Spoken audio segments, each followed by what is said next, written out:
સુરત શહેરની ભાગદોડથી થોડા જ અંતરે આવેલું છે એક એવું સ્થળ કે જ્યાં સમય જાણે થંભી ગયો હોય. એક એવી વાવ જે સદીઓથી ઇતિહાસની સાક્ષી બનીને ઊભી છે. એક એવી જગ્યા કે જ્યાં રાજાઓના પગલાં પડ્યા હોવાની માન્યતા છે. જય શ્રી રામ દોસ્તો, સ્વાગત છે તમારું આજના આપણા યુટ્યુબ વિડીયોમાં.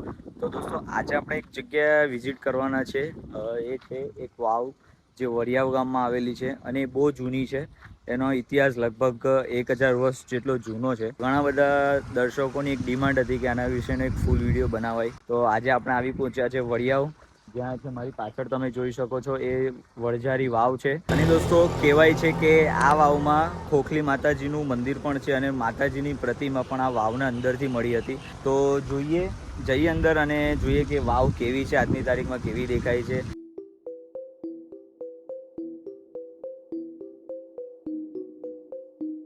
આપણે હવે અંદર જઈને એકવાર વિઝિટ કરવાની કોશિશ કરશું કે આપણને અંદર શું શું જોવા મળે છે.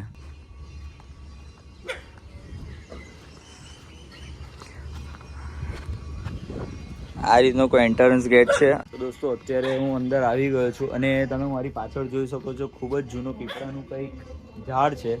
પીપળાનું છે કે કયું વૃક્ષ છે એ આઈડિયા નથી, પણ આ ખાસું જૂનું ઝાડ જોવા મળે છે અહીં. અને આ બાજુ કંઈક વાવનો ઇતિહાસ લખવામાં આવેલો છે. જી હા દોસ્તો, આ છે સુરતના વરિયાવ ગામમાં આવેલી રહસ્યમય અને ઐતિહાસિક રણછોડ વાવ. શિલાલેખો મુજબ આ વાવ અંદાજે 700 થી 800 વર્ષ જૂની માનવામાં આવે છે અને કહેવાય છે કે તે સમય દરમિયાન ગુજરાતમાં પાણીના સંચય માટે ભવ્ય વાવો બનાવવામાં આવતી હતી. કહેવાય છે કે આજથી પ્રાચીન સમયે સુરત વેપારનું મુખ્ય કેન્દ્ર ગણાતું હતું અને ત્યારે દૂર દૂરથી લોકો અહીં વેપાર કરવા માટે આવતા હતા. તો દોસ્તો, અત્યારે તમે મારી પાછળ જોઈ શકો છો, આ છે વણઝારી વાવ. અને કહેવાય છે કે આ વાવ આજથી લગભગ 1000 વર્ષ જૂની છે, જે લાખા વણઝારાએ બનાવી હતી. અને અત્યારે તો લગભગ વિડીયો વધારે વાયરલ થયા આ જગ્યાના, એટલે ઘણા બધા લોકો અહીંયા વિડીયો બનાવવા માટે આવ્યા. ત્યારબાદ સરકારે અહીંયા પગલાં લીધા અને થોડું વાવનું રિપેરિંગ કામ અને થોડું સમારકામ કરાવ્યું છે. તો દોસ્તો, અત્યારે કંઈક આ રીતનું આનું દેખાય છે વાવ. તો આપણે નીચે જઈએ અને નીચે જઈને હું તમને બતાવવાની કોશિશ કરું કે નજીકથી આ વાવ કેવી દેખાય છે. વાવ પૂરેપૂરી તો આનું સમારકામ નથી થયું, કારણ કે હજુ પણ એના આ સીડીના જે પગથિયા છે એ થોડા ઘણા તૂટેલી હાલતમાં જોવા મળે છે દોસ્તો. અને દોસ્તો, આ છે વણઝારી વાવ. દોસ્તો, આ છે માતાજીની પ્રતિમા, ખોખલી માતાજીની આ છે પ્રતિમા. અને કહેવાય છે કે આ વાવમાંથી નીકળી હતી. અને એમાં જ કેટલાક વણઝારા સમુદાય પણ આ જગ્યા પર આવીને વસ્યા હતા. ત્યારબાદ તેમાંથી એક વણઝારાએ આ જગ્યા પર પાણી પીવા હેતુ આ વાવનું નિર્માણ કર્યું હતું. તો દોસ્તો, અત્યારે હું વાવ પાસે જ ઊભો છું અને તમે જોઈ શકો છો કે પાણી દેખાવમાં ભલે કાળું બ્લેક લાગે છે, પણ નજીકથી જોતા આ ખૂબ જ ક્લિયર ક્લિસ્ટર એટલે કે ચોખ્ખું જોવા મળી રહ્યું છે. પરંતુ આમાં એક પ્રોબ્લેમ એ છે કે દોસ્તો, આ વાવ ખુલ્લી હોવાને કારણે આ જે ઝાડના પાન છે ને એ આ પાણીમાં, વાવના પાણીમાં આવે છે, એના કારણે આ થોડું ગંદુ લાગે છે. બાકી વાવનું પાણી તો હજુ પણ ચોખ્ખું છે. અને કહેવાય છે કે ગામવાળા લોકોનું એવું કહેવું છે કે આમ અહીંયાથી ખોખલી માતાજીની પ્રતિમા મળી હતી. તો કહેવાય છે કે જ્યારે આજથી ઘણા વર્ષો પહેલાં જ્યારે નાના બાળકોને કોઈને પણ શરદી, ખાંસીને ઉધરસ આવતી, ત્યારે આ વાવનું પાણી એને પીવડાવવામાં આવતું, જેથી કરીને એ છોકરાઓની ઉધરસ, ખાંસી બંધ થઈ જતી હતી. અને આ મારી પાસે સામે જે તમે જોઈ રહ્યા છો એ પણ એક ખોખલી માતાજીની જ પ્રતિમા છે, જે આ વાવના પાણીમાંથી નીકળી હતી. મુસાફરો અહીં આરામ કરતા, ગ્રામજનો અહીં ભેગા થતા અને મહિલાઓ પાણી ભરવા આવતી. અને દોસ્તો, આ પ્રાચીન રણછોડ વાવ પણ એ જ યુગની જીવંત નિશાની છે. સાચું કહું ને દોસ્તો, તો અહીંયા આવ્યા પછી મને એટલું શાંત વાતાવરણ લાગે છે, કારણ કે એક તો આ જગ્યા પર વાવ છે અને પાછળના ભાગે એક ઝાડ બનેલું છે જે પણ ખૂબ વિશાળકાય છે. તો ખૂબ જ શાંત જગ્યા લાગે છે દોસ્તો અહીંયા. તો ચાલો દોસ્તો, હવે હું તમને બહાર જઈને આ વાવની હિસ્ટ્રી હું તમને જણાવવાની કોશિશ કરું. તો દોસ્તો, આ છે વણઝારી વાવ.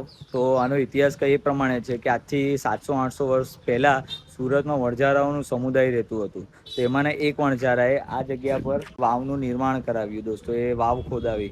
ત્યારબાદ કહેવાય છે કે એ વાવની અંદર ખોદકામ દરમિયાન ખોખલી માતાજીની પ્રતિમા મળી આવી હતી. એ પ્રતિમા પણ મેં તમને બતાવવાની કોશિશ કરી દોસ્તો. અને કહેવાય છે કે સમય જતાં અહીંયા એક રણછોડ નામનો કોટવાળ રહેતો હતો. એને આ વાવનું જતન અને સાવચેતી કરી. ત્યારબાદ આ વાવને એના નામ પરથી, એટલે કે રણછોડ નામના વ્યક્તિના નામ પરથી આ વાવનું નામ રણછોડ વાવ પડ્યું. અને દોસ્તો બીજી એક ખાસ વાત કે આ વાવનો ઉલ્લેખ તાપી પુરાણમાં પણ કરવામાં આવ્યો છે દોસ્તો.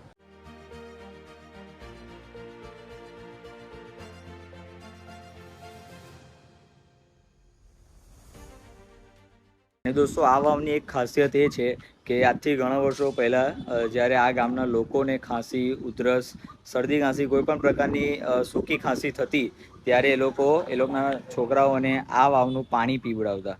અને કહેવાય છે કે આ વાવ એટલી ચમત્કારી છે ખોખલી માતાના આશીર્વાદથી કે ખોખલી માતાનું નામ લઈને જ્યારે પાણી પીવડાવાતું ત્યારે છોકરાઓની ખાંસી મટી જતી હતી દોસ્તો. અને એ જ પરંપરા આજે પણ અહીંયા પ્રચલિત છે દોસ્તો. અને કહેવાય છે કે આજે પણ રવિવાર અને મંગળવારના દિવસે માતા ખોખલી માતાજીનું નામ લઈને અગર આ વાવનું થોડું ઘણું પણ પાણી પીવડાવવામાં આવે તો બાળકોની સૂકી ખાંસી કાયમી માટે મટી જાય છે.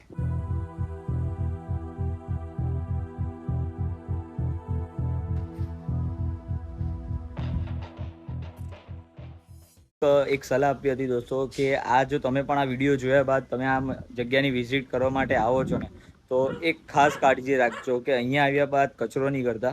અહીંયા આવીને તમારે આ મંદિરની જાળવણી કરવાની છે. જેટલું થાય એટલે આ મંદિરને તમારે આ જગ્યાને તમારે સાચવવાનું છે. કારણ કે આ એક ઐતિહાસિક જગ્યા છે, ઘણા વર્ષો જૂની જગ્યા છે. અને એક મોસ્ટ ઇમ્પોર્ટન્ટ વસ્તુ કે આ જગ્યા પર એક વાવ છે જે આજના સમયમાં લુપ્ત થતી જાય છે. તો આ એક યુનિક વસ્તુ છે, ઐતિહાસિક જગ્યા છે. તો હું તો મોસ્ટ રિકમેન્ડેડ કરું તમને કે જો તમે કોઈ દિવસ ફ્રી હોવ, ટાઈમ મળે ને તો દોસ્તો આ જગ્યાની એકવાર વિઝિટ જરૂરથી કરજો.